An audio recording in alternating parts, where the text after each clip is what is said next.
Good afternoon, everyone. So I chose a slightly different title. I'm a social scientist, so of course, if you ask me how science has guided response to COVID-19, I will say that it's complicated. And I will try to give a few elements of how it's been complicated and how to think about it to elaborate on this. So I will speak about the science policy interface and France and Finland. Okay. About COVID-19. So just a word about this concept of science policy interface. We can define it broadly as the relationship between scientists on the one hand and decision makers on the other hand, so how these two worlds relate. So it's very broad at this stage. The point of talking about this is that, of course, good science can be made, but it needs uptake by the population and ideally through the help of public policies, as has been hinted at before, to have an impact on public health. So public health being at the same time science and practice, and for a long time it has been solved, this question of how to relate, how to structure science policy interface by Institute of Public Health that are a bit specific in the landscape of science. And I would suggest that there is an underlying idea in the current policymaking process, or in the way we talk about policymaking, as science as an ingredient, as an industrial process, as a process that is linear. We produce science, science produces evidence that is taken up ideally by decision makers, and that makes a good policy. Well, in practice, it's not the case, it's not how it works. Political science has documented this quite well for 70 years. But okay, in many contexts, in some contexts at least, it can be okay to work with this model, but in crisis contexts, it can be terribly wrong, and so it may be useful to rethink this kind of concept in such a context. So, the characteristic of crisis, political crisis, is that there's a short time frame, but also the boundaries and the roles that are usually there are less clearly defined. Everything is a bit mixed, everything is a bit blurred, and the public debates have not really helped clarifying how to think about this. For instance, we've had very polarized positions, saying on the one hand that policy should follow science. Even the Prime Minister of the UK said, oh, we're making a policy that follows science, whatever it may mean. Or we've all heard criticism of experts saying, it's dictatorship of experts. So very polarized positions, and which one can be relevant, and anything in the middle has not been the subject of a consensus yet. Many bad feelings as well. I mean, nobody, I guess, has claimed that COVID has been a pleasant experience in terms of advice for the government, in terms of policy making, etc. So we designed a little study that had as its first objective to collect narratives of what went wrong in this domain of relationships between decision makers and scientists and experts, with the goal of to improve things in the future. So we designed a quite classical socio-political study, qualitative study, focusing on the production and political uptake of scientific expertise from mathematical modeling for COVID-19. The point was that modeling has been used and talked about extensively during COVID-19, and it touches many areas of response policy. So we worked on France and Finland. I will say a word about these two countries in a second. We have collected 36 quite long interviews, semi-structured with some freedom for the interviewees to say what they had in mind, with three groups of people: decision makers, people in ministries on the one hand, scientists appointed in official advisory committees or institutions, and scientists who have claimed some expertise also and have been active more outside this circle. So there's some overlap between these three groups, but we wanted diversity, and that's how we got it. So we have some results talking about the place of expertise in decision making, and also mostly about controversies that have a reason have been talked about in this context.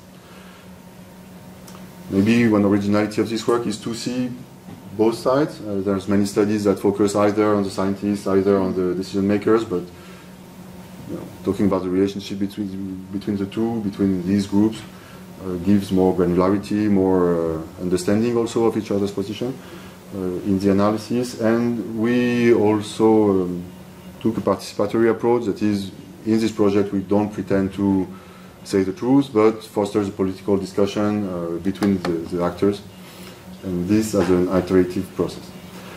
So I will present some results. First, some elements of what happened in France and Finland in this area of science policy interface, differences and common points, and then major issues that surfaced during the interviews, so problems that need some discussion at least, or that would deserve some.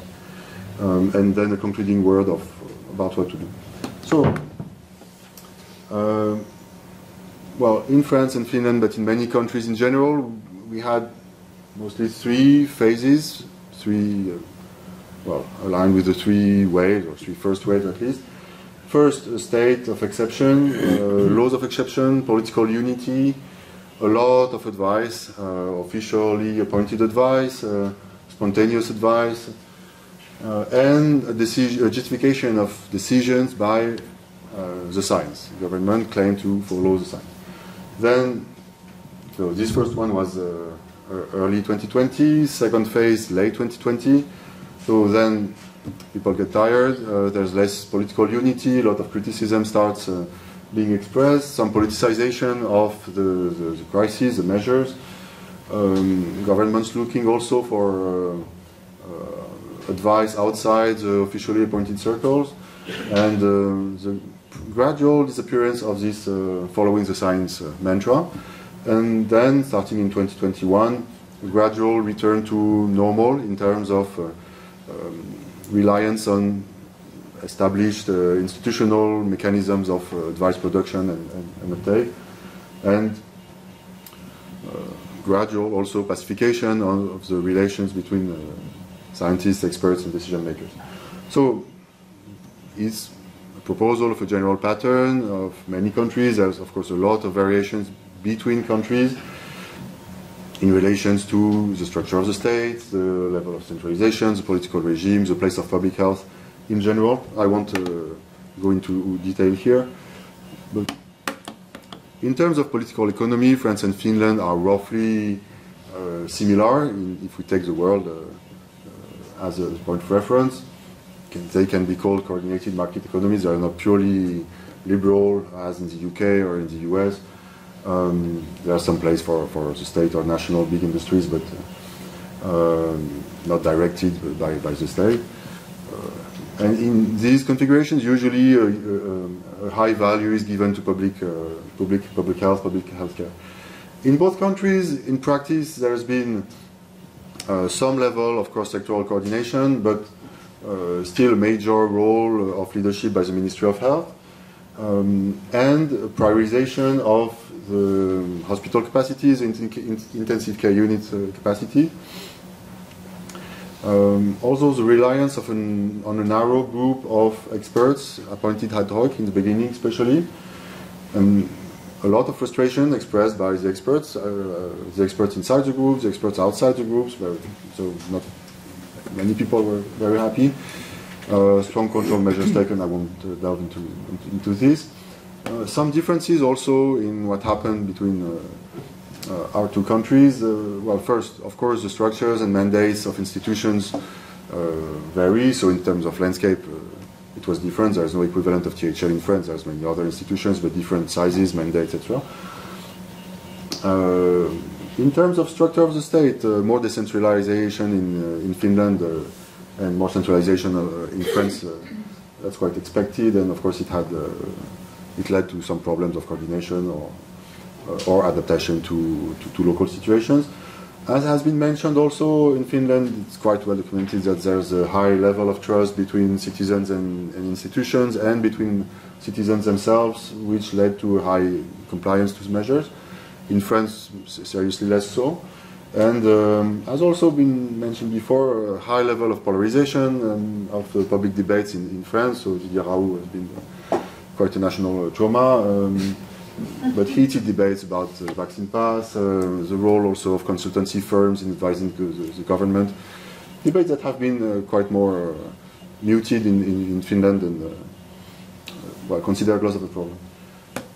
So I move to my second point, that is what has been disputed. And here I aggregate quotes and ideas from France and Finland.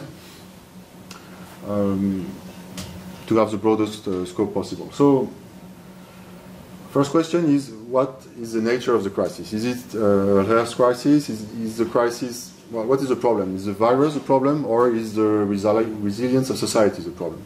And you can have other formulations of the problem, but if you choose one, of course, it leads to some response, some diversity of ministries involved, social groups, interest groups, etc. Then, the question of what kind of advisory bodies should be appointed, should the decisions rely upon traditional institutions or ad hoc groups?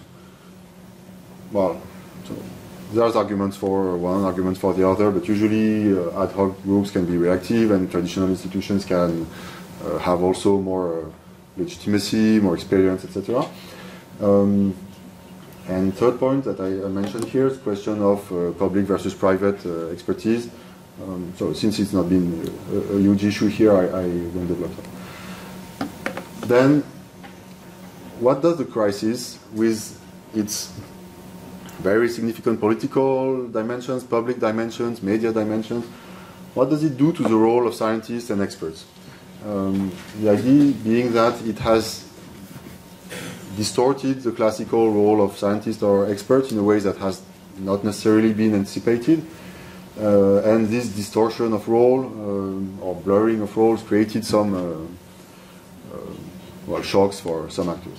So, first point being, well, listed here at least, as the restriction of the freedom of speech. Scientists are being defined usually by the fact that they can say whatever they want and they put their results for discussion within the peer review, and here it's not been necessarily the case. Both countries here.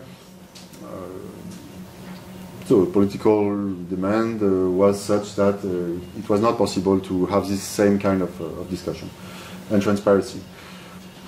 Also, it has been surfaced that the limit between political uptake of some expertise and instrumentalization of expertise for justification of political decision can be difficult to draw.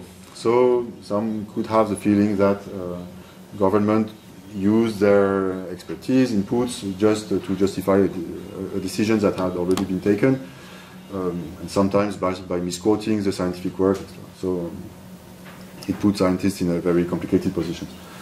And the effect of the media demands. So there was demand for a lot of scientific speech, so it created an opportunity for different scientists who were willing to play this game without, of course, control of the scientific community, and also mechanisms of polarization, because some journalists want some well, like clashing discussions, as Mika mentioned previously, and so it has also not been the best setting for nuanced discussion, as is supposed to be the norm in scientific discussions. Third point, how to organize the scientific arena, the scientific debates in such a context, and the production of expertise. First question, how to organize the groups of experts that are mandated. Should there be a narrow group of experts? Should there be broader groups of experts? Should there be many groups of experts? What is the place of the public? What to do with unsolicited expertise? It can have good attributes, diversity. If there's many also sources of expertise, government can more easily cherry pick the ones they want and justify any decisions with this. So it's a completely open question. And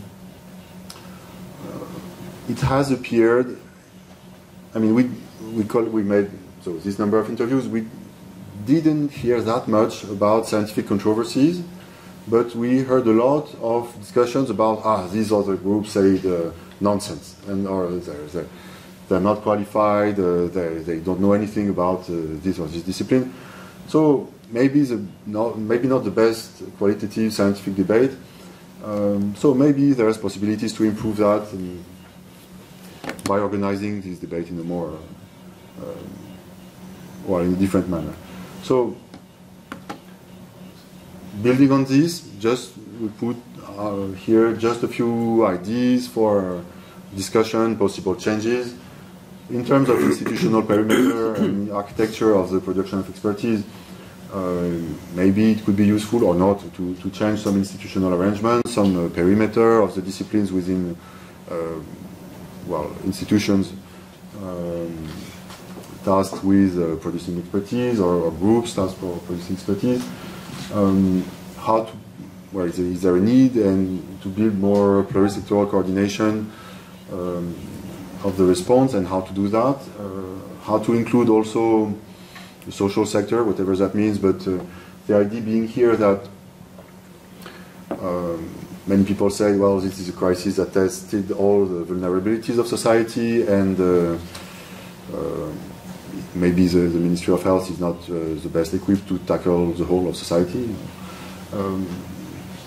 Okay, second point here, well, is it possible to codify more the role of the expert in such context, and what would it solve? Is it possible to give some guarantees to scientists and experts that their work will be talked about in a way that conforms to scientific norms?